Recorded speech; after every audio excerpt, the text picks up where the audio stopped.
Quem tem bruxismo pode fazer lentes em resina? Pode sim, desde que seja restabelecida a oclusão desse paciente.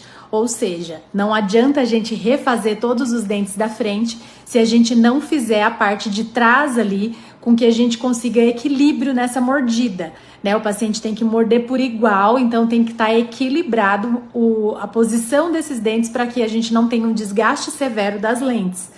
Mas pode, desde que seja bem feito, com responsabilidade e que o paciente use uma plaquinha ali de bruxismo para dormir após as lentes serem feitas.